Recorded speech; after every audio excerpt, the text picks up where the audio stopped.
Fala, minha gente! Tudo bem com vocês? Espero que estejam maravilhosamente bem prontos para mais a leitura da palavra do nosso Deus e maravilhoso Pai.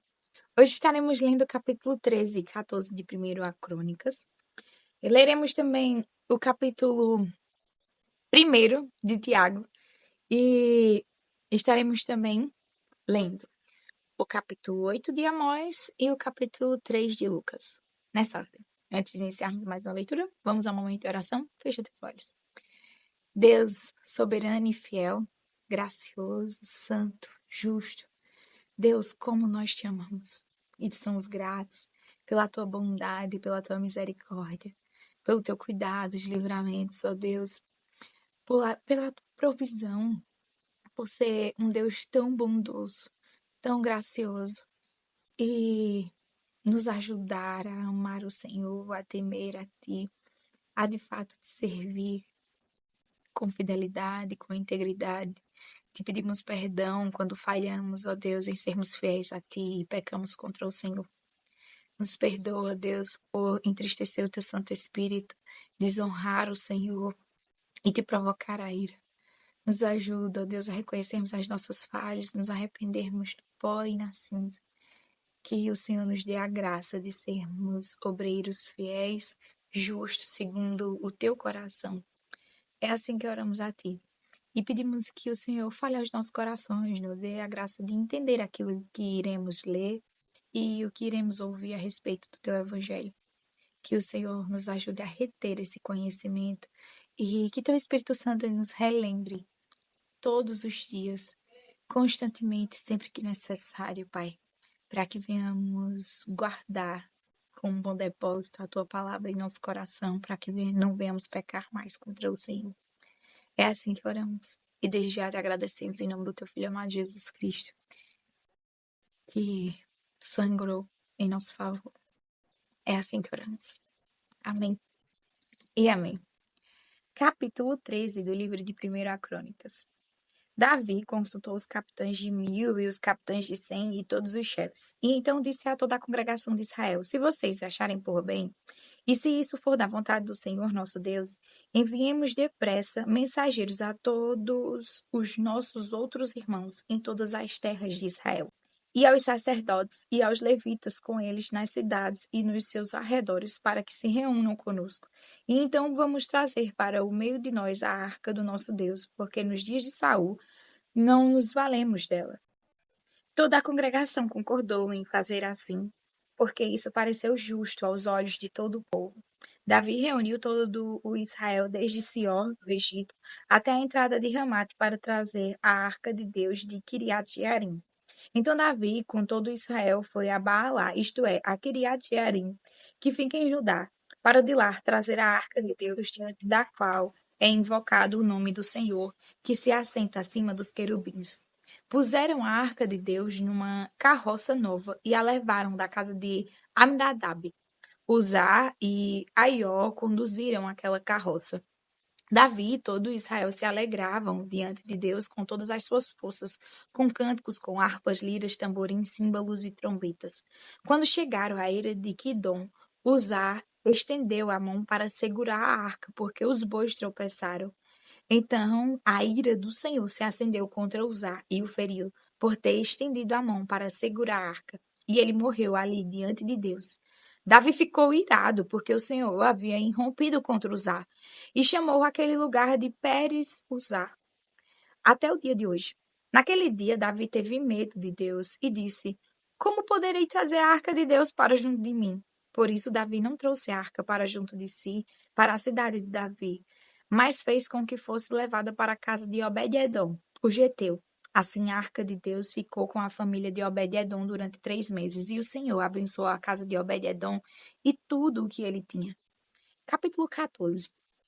Irão, filho de Tiro, enviou a Davi mensageiros, madeira de cedro, pedreiros e carpinteiros para lhe construírem um palácio. Então Davi reconheceu que o Senhor o havia confirmado como rei sobre Israel e que tinha exaltado muito o seu reino por amor do seu povo de Israel. Davi tomou ainda mais mulheres em Jerusalém e gerou ainda mais filhos e filhas. São estes os nomes dos filhos de Davi que nasceram em Jerusalém: Samua, Sobabe, Natã, Salomão, Ibar, Elisua, Eupelete, Nogar, Nefeg, Jafia, Elisama, Beeliada e Elifelete. Quando os filisteus ouviram que Davi tinha sido ungido rei sobre todo Israel, subiram todos para prendê-lo. Quando soube disso, Davi saiu contra eles, mas os filisteus vieram e investiram contra ele no vale dos Refaíns. Então Davi consultou Deus, dizendo: Devo atacar os filisteus? Tu os entregarás nas minhas mãos? O Senhor respondeu: Vá, porque os entregarei nas suas mãos. Então Davi foi até Baal-Perazim e os derrotou ali e disse: Deus, por meio de mim, rompeu as fileiras inimigas, como as águas rompem barreiras. Por isso, chamaram aquele lugar de Baal-Perazim. Os filisteus deixaram lá os seus deuses e Davi ordenou que fossem queimados. Os filisteus tornaram a subir e fizeram uma nova investida no vale. De novo, Davi consultou Deus e este lhe respondeu: Não vá atrás deles, mas rodeie por detrás deles e ataque-os por diante das amoreiras. Quando você ouvir um barulho de marcha pelas copas das amoreiras, saia para a batalha. É Deus que saiu à sua frente para atacar o exército dos filisteus. Davi fez como Deus lhe havia ordenado e atacou o exército dos filisteus desde Gibeão até Gezer. Assim a fama de Davi se espalhou por todas aquelas terras e o Senhor fez com que todas as nações tivessem medo dele. Capítulo 1 do livro de Tiago.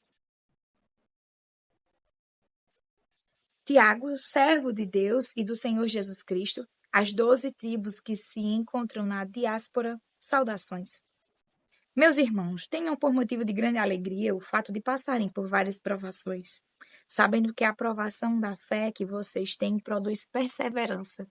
Ora, a perseverança deve ter ação completa para que vocês sejam perfeitos e íntegros, sem que lhes falte nada. Se, porém, algum de vocês necessita de sabedoria, peça a Deus, que a todos dá com generosidade e sem reprovações, e ela lhe será concedida. Peça, porém, com fé, em nada duvidando, pois o que duvida é semelhante à onda do mar impelida e agitada pelo vento. Que uma pessoa dessas não pense que alcançará do Senhor alguma coisa, sendo indecisa e inconstante em todos os seus caminhos. O irmão de condição humilde glorie-se na sua exaltação, e o rico na sua humilhação, porque ele passará como a flor do campo. Porque o sol se levanta com o seu calor ardente, a planta seca, a sua flor cai, e a formosura do seu aspecto desaparece. Assim também o rico murchará em seus caminhos. Bem-aventurado é aquele que suporta com perseverança a provação, porque depois de ter sido aprovado, receberá a coroa da vida, a qual o Senhor prometeu aos que o amam. Ninguém, ao ser tentado, diga: Sou tentado por Deus, porque Deus não pode ser tentado pelo mal e ele mesmo não tenta ninguém. Ao contrário, cada um é tentado pela sua própria cobiça. Quando ela o atrai e seduz, então a cobiça, depois de haver concebido, dá à luz o pecado, e o pecado, uma vez consumado, gera a morte. Não se enganem, meus amados irmãos. Toda boa dádiva e todo dom perfeito vem lá do alto, descendo do Pai das luzes, em quem não pode existir variação ou sombra de mudança. Pois, segundo o seu querer, ele nos gerou pela palavra da verdade para que fôssemos como que primícias das suas criaturas. Vocês sabem estas coisas, meus amados irmãos. Cada um esteja pronto para ouvir, mas seja tardio para falar e tardio para ficar irado. Porque a ira humana não produz a justiça de Deus. Portanto, deixando toda impureza e acúmulo de maldade, acolham com mansidão a palavra implantada em vocês, a qual é poderosa para salvá-los. Sejam praticantes da palavra e não somente ouvintes, enganando a vocês mesmos. Porque se alguém é ouvinte da palavra e não praticante, assemelha-se àquele que contempla o seu rosto natural num espelho, pois contempla a si mesmo, se retira e logo esquece como era a sua aparência. Mas aquele que atenta bem para a lei perfeita, lei da liberdade, e nela persevera, não sendo ouvinte, que logo se esquece, mas operoso praticante, esse será bem-aventurado no que realizar. Se alguém supõe ser religioso, mas não refreia a sua língua, está enganando a si mesmo. A sua religião é vã, a religião pura e sem mácula para com nosso Deus e Pai é esta: visitar os órfãos e as viúvas nas suas aflições e guardar-se incontaminado do mundo. Capítulo 8 do livro de Amós. O Senhor Deus também me mostrou o seguinte: um cesto de frutos de verão, e perguntou: O que você está vendo, Amós? Eu respondi: Um cesto de frutos de verão. Então o Senhor me disse: Chegou o fim para o meu povo de Israel. Não posso mais ignorar o que fazem.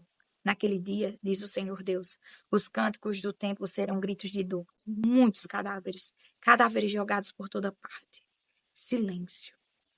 Ouçam isto, vocês que pisam os necessitados e destroem os miseráveis da terra, dizendo: Quando passará a festa de lua nova para vendermos os cereais?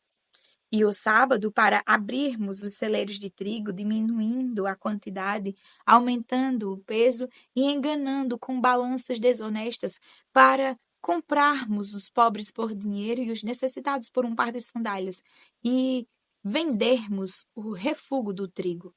O Senhor jurou pela glória de Jacó, dizendo: Nunca me esquecerei de nenhuma das suas obras. Por causa disto, será que a terra não vai tremer? E não estarão enlutados todos os seus moradores? Toda a terra se levantará como o Nilo, será agitada e abaixará como o rio do Egito. Naquele dia, diz o Senhor Deus, farei com que o sol se ponha ao meio-dia e com que a terra se cubra de trevas em pleno dia. Transformarei as suas festas em luto e todos os seus cânticos em lamentações. Vou fazer com que todos vistam roupas feitas de pano de saco e rapem a cabeça. Farei com que isso seja como o luto por um filho único, luto cujo fim será no dia de amargura. Eis que vem dias, diz o Senhor Deus, em que enviarei sobre a terra fome, não de pão, e sede, não de água, mas de ouvir as palavras do Senhor. Andarão de mar a mar, e do norte até o oriente. Correrão por toda parte procurando a palavra do Senhor, mas não a acharão. Naquele dia, as moças bonitas e os jovens desmaiarão de sede. Os que agora juram pelos ídolos de Samaria e dizem: Tão certo como vive o seu Deus, Odã, e tão certo como vive o culto de Berseba. Esses mesmos cairão e nunca mais se levantarão. Capítulo 3 do livro de Lucas. No 15º ano do reinado de Tibério César, sendo Pôncio Pilatos governador da Judéia, Herodes, tetrarca da Galileia, seu irmão Filipe, tetrarca da região de Itureia e Traconites, e Lisânias, tetrarca de Abidilene, sendo sumos sacerdotes Anás e Caifás, a palavra de Deus veio a João, filho de Zacarias, no deserto. Ele percorreu toda a região nas imediações do Rio Jordão, pregando o batismo de arrependimento para a remissão de pecados, conforme está escrito no livro das palavras do profeta Isaías. Voz do que clama no deserto, preparem o caminho do Senhor, endireitem as suas veredas. Todos os vales serão aterrados e todos os montes e colinas serão nivelados. Os caminhos tortuosos serão retificados, e as estradas irregulares serão aplanadas. Toda a humanidade verá a salvação que vem de Deus. João dizia às multidões que saíam para ser batizadas: Raça de víboras, quem deu a entender que vocês podem fugir da ira vindoura? Produzam frutos dignos de arrependimento. E não comecem a dizer uns aos outros: Temos por pai Abraão. Porque eu afirmo a vocês que Deus pode fazer com que destas pedras surjam filhos a Abraão. E também o machado já está posto à raiz das árvores, portanto, toda árvore que não produz bom fruto é cortada e lançada ao fogo. Então as multidões perguntaram a João: O que é que devemos fazer? Ele respondeu: Quem tiver 2 túnicas, reparta com quem não tem, e quem tiver comida, faça o mesmo. Também alguns publicanos chegaram para ser batizados e perguntaram a João: Mestre, o que devemos fazer? Ele respondeu: Não cobrem mais do que o estipulado. Também soldados lhe perguntaram: E nós, o que devemos fazer? E ele lhes disse: Não sejam prepotentes, não façam denúncias falsas e contentem-se com o salário que vocês recebem. Estando todo o povo na expectativa e pensando todos em seu íntimo a respeito de João, se por acaso ele não seria o próprio Cristo, João tratou de explicar a todos: Eu, na verdade, batizo vocês com água. Mas vem aquele que é mais poderoso do que eu, do qual não sou digno de desamarrar as correias das suas sandálias. Ele os batizará com o Espírito Santo e com fogo. Ele tem a pá em suas mãos para limpar a sua eira e recolher o trigo no seu celeiro, porém queimará a palha num fogo que nunca se apaga. E assim, com muitas outras exortações, João anunciava o evangelho ao povo. Mas Herodes, o tetrarca, sendo repreendido por João, por causa de Herodias, mulher de seu irmão, e por todas as maldades que o mesmo Herodes havia feito, acrescentou a todas as outras ainda esta: mandou prender João. Ao ser todo o povo batizado, Jesus também foi batizado. E aconteceu que, enquanto ele orava, o céu se abriu. O Espírito Santo desceu sobre ele em forma corpórea, como pomba, e do véu veio uma voz que dizia: Você é o meu filho amado, em você me agrado. Ora, Jesus tinha cerca de 30 anos quando começou o seu ministério. Era conforme se pensava: filho de José, filho de Eli, filho de Maatate, filho de Levi, filho de Melqui, filho de Janaí, filho de José, filho de Matatias, filho de Amós, filho de Naum, filho de Esli, filho de Nagai, filho de Maate, filho de Matatias, filho de Semei, filho de José, filho de Jodá, filho de Joanã, filho de Reza, filho de Zorobabel, filho de Salatiel, filho de Neri, filho de Melqui, filho de Adi, filho de Cozã, filho de Eumadã, filho de Er, filho de Josué, filho de Eliezer, filho de Jorim, filho de Matate, filho de Levi, filho de Simeão, filho de Judá, filho de José, filho de Joanã, filho de Eliaquim, filho de Meleá, filho de Mená, filho de Matatá, filho de Natã, filho de Davi, filho de Jessé, filho de Obed, filho de Boaz, filho de Salar, filho de Naasson, filho de Aminadab, filho de Adimim, filho de Armim, filho de Esrom, filho de Pérez, filho de Judá, filho de Jacó, filho de Isaac, filho de Abraão, filho de Tera, filho de Naor, filho de Serug, filho de Ragaú, filho de Falegue, filho de Eber, filho de Salá, filho de Cainã, filho de Arfaxade, filho de Sem, filho de Noé, filho de Lameque, filho de Metusalém, filho de Enoque, filho de Jared, filho de Maalalel, filho de Cainã, filho de Enos, filho de Sete, filho de Adão, filho de Deus. Amém. Até amanhã para mais uma leitura da palavra do Senhor. Fiquem com Deus.